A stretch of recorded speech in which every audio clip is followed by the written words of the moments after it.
সবার সামনে এসে সূর্য বলল, মেয়েরা এবং দীপা, আমার সবাইকে চাই। হে বন্ধুরা, অনুরাগের ছোঁয়ার আগামী পর্বগুলোতে এমনটাই ঘটতে চলেছে। জয় যখন কিছুতেই মেনে নিতে পারছে না যে তার বৌদিদি দীপার অর্জুনের সাথে বিয়ে হোক, তখন বলে, আমার ভাইজি সোনারূপাকে আমি নিয়ে যাব। আমি চাই না আমার ফ্যামিলির কেউ এর সাথে জড়াক। সূর্যর মা জয়কে বুঝায়, তোমার তো বউ ছেলে নিয়ে পরিপূর্ণ একটি সংসার আছে, কিন্তু দীপার কি আছে? কাকিয়া বলে, দীপা এভাবে মিথ্যা কথা বলবে? সূর্যের মা বলে, যাই হোক, এখন তো অর্জুন ও দীপা তাদের সম্পর্কটাকে সত্যি করতে চাইছে সবার সামনে, তাহলে প্রবলেমটা কোথায়? এরপর সূর্যের মা দীপাকে বলে, আমি চাই তুমি ভালো থাকো এবং সুখে সংসার করো। বলে, ব্যাপারটা তো তুমি আমাকে আগে বলতে পারতে, আমি তো সবসময় তোমার পাশে থেকেছি। পৃথা ম্যাম বলে, মেয়েদের কথা ভেবে হয়তো পারেনি, আফটার অল মা তো, আমিও তো একজন মা, তাই বুঝি। দীপা বলে, থাক পৃথা ম্যাম, আমি এবং মা কিভাবে মা হতে হয় সেটা আপনার থেকে বেশি বুঝি। দীপা সূর্যর মাকে বলে, আমাকে ক্ষমা করবেন মা, আসলে তখন রূপাকে বাঁচানো ছাড়া আমার মাথায় আর কিছু ছিল না। আপনি তো খুব ভালো করেই জানেন তখন আমার অবস্থাটা কি ছিল। এসবের জন্য আমি তৈরি ছিলাম না। আমার রূপাকে বাঁচানোর জন্য তখন আমি মিথ্যে বিয়ের নাটক করেছিলাম, কিন্তু এখন আমার মনে হয়েছে আমিও বাঁচব।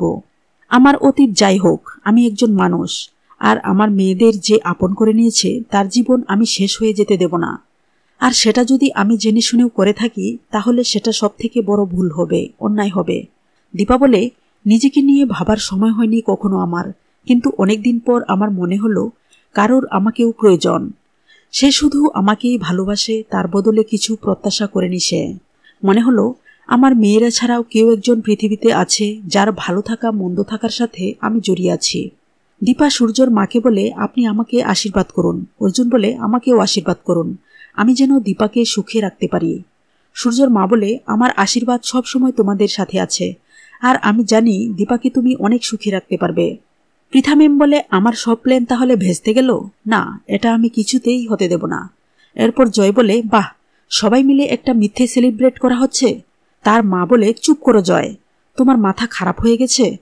এরপর জয় বলে, আমি আমার ভাইজিদের এখানে মানুষ হতে দেব না, আমি ওদের নিয়ে যাব।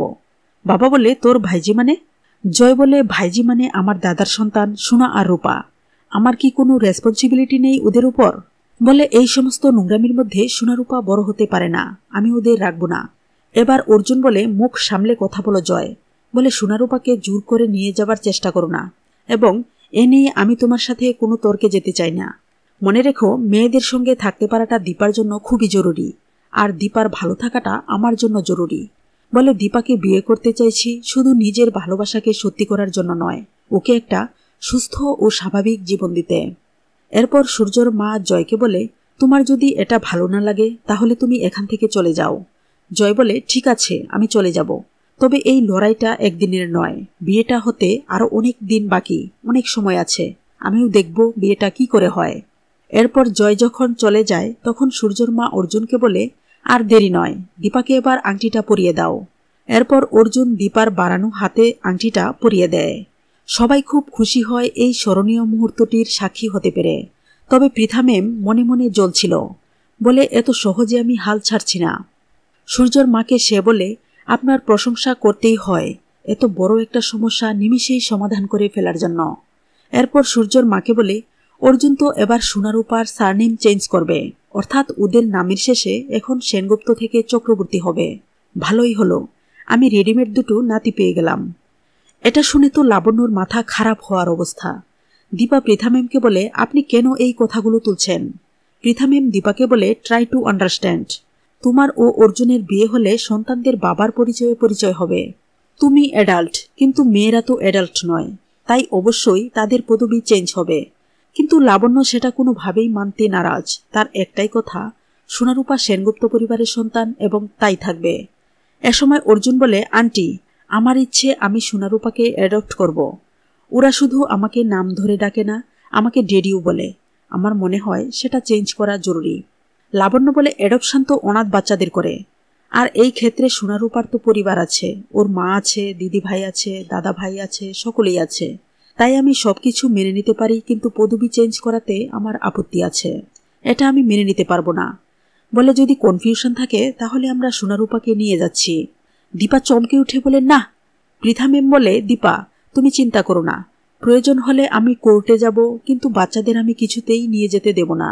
দীপা বলে, আপনি কোর্টে যাওয়ার কে? এরপর লাবণ্যকে দীপা বলে, আপনি কি চান না বিয়েটা হোক?